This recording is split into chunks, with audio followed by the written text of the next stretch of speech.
आज पूरे देश के साथ साथ दिल्ली में भी मुहर्रम का शोक मनाया जा रहा है। इमाम हुसैन के मानने वाले आज सड़कों पर जुलूस निकालकर उनका मातम कर रहे हैं। करीब 1400 साल पहले आज ही के दिन इराक के करबला में मुसलमानों के पैगंबर हजरत मोहम्मद साहब के नवासे इमाम हुसैन और उनके 71 साथियों को बड़ी ही बेरहमी से कत्ल कर दिया गया था।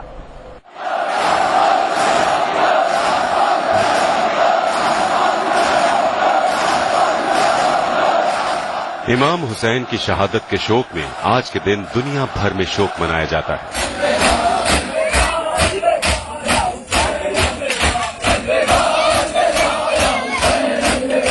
इमाम हुसैन मुसलमानों के पैगंबर मोहम्मद साहब के नवासे थे, जो करबला की जंग में अपने 71 साथियों के साथ शहीद हुए। मुहर्रम क्या है और इसे क्यों मनाया जाता है, इसके लिए हमें तारीख के उस हिस्से में जाना होगा जब मोहम्मद साहब की मौत के बाद इस्लाम में खिलाफत का दौर आया, यानी खलीफा का राज था।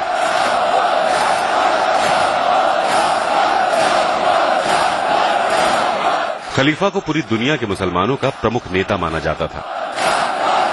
पैगंबर मोहम्मद साहब के गुजर जाने के बाद लोग आपस में तय करते थे कि उनका खलीफा कौन होगा, मगर कुछ लोग तलवार के दम पर इस ओहदे को हासिल करना चाहते थे। उन्हीं में से एक था सीरियाई सुल्तान यजीद इब्न माविया, जिसने खुद ही खुद को मुसलमानों का खलीफा घोषित कर दिया और लोगों पर इस्लाम के नाम पर जुल्म ढाने लगा। और जब इमाम हुसैन ने इसका विरोध किया तो यजीद ने फरमान जारी करके पैगंबर मोहम्मद साहब के नवासे पर समर्थन और रजामंदी का दबाव बनाया और कहा, अगर हुसैन राजी न हुए तो उनका सिर कलम कर दिया जाएगा। मगर इमाम हुसैन ने कहा, मैं एक पापी, बेईमान और खुदा रसूल को ना मानने वाले यजीद इब्न माविया का आदेश नहीं मान सकता। इसके बाद सऊदी अरब में अपने वतन मदीना को छोड़कर इमाम हुसैन हज के लिए मक्का चले गए, मगर यहां भी यजीद ने अपने सैनिकों को श्रद्धालु बनाकर उनका कत्ल करने के लिए भेज दिया। चूंकि मक्का में खून खराबा हराम है, लिहाजा जैसे इस बात का पता इमाम हुसैन को चला तो उन्होंने अपने परिवार और करीबियों के साथ मक्का छोड़ दिया, मगर यजीद की फौज ने उन्हें इराक के करबला में घेर लिया। सन 680 ईस्वी में उर्दू कैलेंडर के पहले महीने मुहर्रम की 2 तारीख को इमाम हुसैन करबला में थे और यहाँ उन्होंने यजीद और उनकी सेना को इस्लाम के सही मायने समझाने की बहुत कोशिश की, मगर वो ताकत और दौलत के नशे में इस कदर चूर था कि नहीं माना और उसने इमाम हुसैन को अल्टीमेटम दिया कि या तो वो यजीदी की खिलाफत का समर्थन करें या जंग करें। हुसैन जंग नहीं करना चाहते थे क्योंकि उन्हें अपने नाना मोहम्मद साहब से ये सीख मिली थी कि इस्लाम जंग का नहीं, मोहब्बत का नाम है। यजीद ने इमाम हुसैन पर दबाव बनाने के लिए उन पर नहर से पानी लेने की पाबंदी लगा दी, जिससे हुसैन के कुनबे में मौजूद छोटे छोटे बच्चे और बूढ़े और औरतें प्यास से तड़प उठे। 3 दिनों तक उन्हें भूखा प्यासा रखा गया और उसी हालत में जबरन जंग करने के लिए मजबूर किया गया। तब इमाम हुसैन ने यजीद से खुदा की इबादत की एक रात मांगी, जिसे आशुरा की रात कहा जाता है, जिसके बाद मुहर्रम की 10 तारीख को करबला की जंग हुई। एक तरफ यजीद की करीब 1 लाख की फौज थी तो वहीं दूसरी तरफ इमाम हुसैन के कुनबे में सिर्फ 72 ऐसे लोग थे जो जंग में शामिल हो सकते थे। बाकी या तो महिलाएं थीं, बच्चे थे या बीमार थे। इमाम हुसैन और उनके तमाम 71 साथियों को बड़ी बेरहमी से कत्ल करके उनके सरों को जिस्म से अलग कर दिया गया।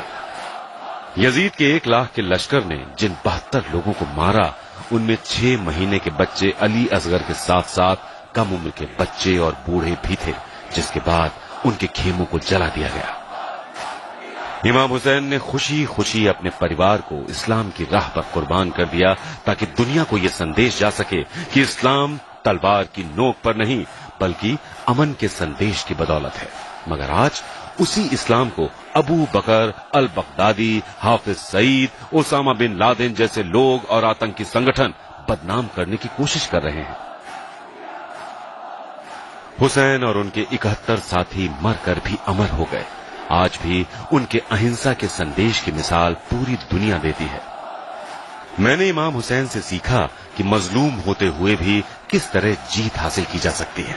इस्लाम की बढ़ोतरी तलवार पर निर्भर नहीं करती बल्कि हुसैन के बलिदान का एक नतीजा है। इंसाफ और सच्चाई को जिंदा रखने के लिए फौजों या हथियारों की जरूरत नहीं होती है, कुर्बानियां देकर भी जीत हासिल की जा सकती है, जैसे कि इमाम हुसैन ने करबला में किया।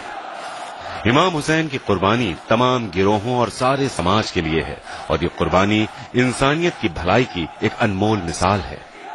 इमाम हुसैन की कुर्बानी किसी एक मुल्क या कौम तक सीमित नहीं है, बल्कि ये लोगों में भाईचारे का एक असीमित राज्य है।